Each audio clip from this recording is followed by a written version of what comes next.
السلام علیکم ورحمۃ اللہ وبرکاتہ۔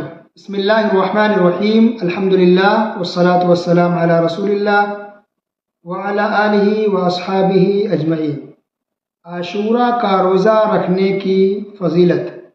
عاشورہ یعنی محرم کی 10 تاریخ، 10ویں محرم کو عاشورہ کہا جاتا ہے۔ تو محرم کی 10 تاریخ کو روزہ رکھنے کی فضیلت یہ ہے کہ اس ایک روزے کے بدلے اللہ تعالیٰ ہمارے گزشتہ 1 سال کے گناہوں کو معاف فرما دیتا ہے۔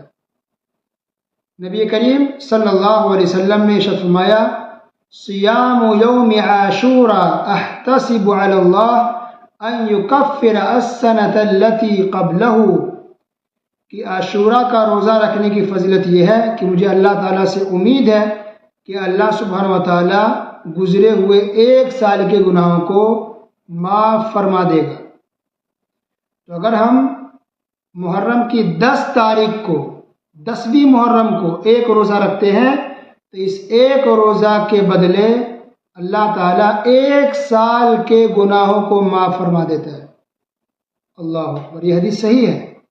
پتہ چلا کہ ہر مسلمان کو چاہیے کہ وہ روزہ رکھنے کی کوشش کریں، اہتمام کریں، چاہے وہ عورت ہو یا مرد ہو۔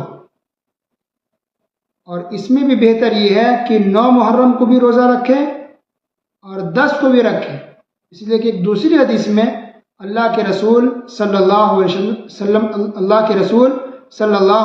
نے ارشاد فرمایا کہ اگر میں اگلے سال، آئندہ سال زندہ رہا تو 9 محرم کو بھی روزہ رکھوں گا، محرم کی 9ویں تاریخ کو بھی روزہ رکھوں گا۔ عبداللہ بن عباس رضی اللہ تعالی عنہما بیان فرماتے ہیں کہ اگلا محرم آنے سے پہلے ہی رسول اللہ صلی اللہ علیہ وسلم انتقال کر گئے، وفات پا گئے۔ تو اس حدیث سے پتہ چلا کہ ہمیں چاہیے کہ محرم کے مہینے میں کم سے کم 2 روزہ رکھنے کا اہتمام کریں، 9 محرم اور 10 محرم کی 9 تاریخ کو اور 10 تاریخ کو۔ تو 10ویں محرم کو روزہ رکھیں گے تو اس سے 1 سال کا گناہ معاف ہوگا، اور 9ویں محرم کو بھی روزہ رکھیں گے تو اس کا اللہ تعالیٰ الگ سے اجر و ثواب دے گا، نیکیاں دے گا۔ یہ 2 روزے رکھیں گے تو 1 سال کا گناہ معاف ہوگا، اس کے لیے اور بھی اللہ تعالیٰ بہت زیادہ اجر و ثواب اور نیکیاں دے گا۔ لہذا ہر مسلمان کو چاہیے کہ وہ ہر سال محرم کی 9 اور 10 کو روزہ رکھنے کا اہتمام کرے، کم سے کم 2 روزے رکھیں۔ اس سے زیادہ بھی اگر رکھنا چاہے تو رکھ سکتے ہیں، اچھی بات ہے۔ محرم میں جتنا زیادہ روزہ رکھیں گے اتنا زیادہ آپ کو ثواب ملے گا۔ اگر زیادہ نہیں رکھ سکتے ہم تو کم سے کم 2 روزہ انسان کو رکھ لینا چاہیے، 9 کو اور 10 کو۔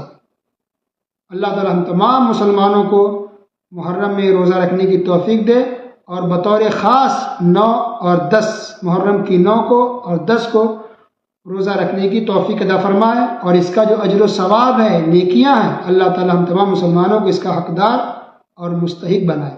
آمین یا رب العالمین۔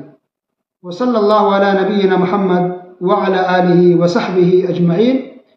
السلام علیکم ورحمۃ اللہ وبرکاتہ۔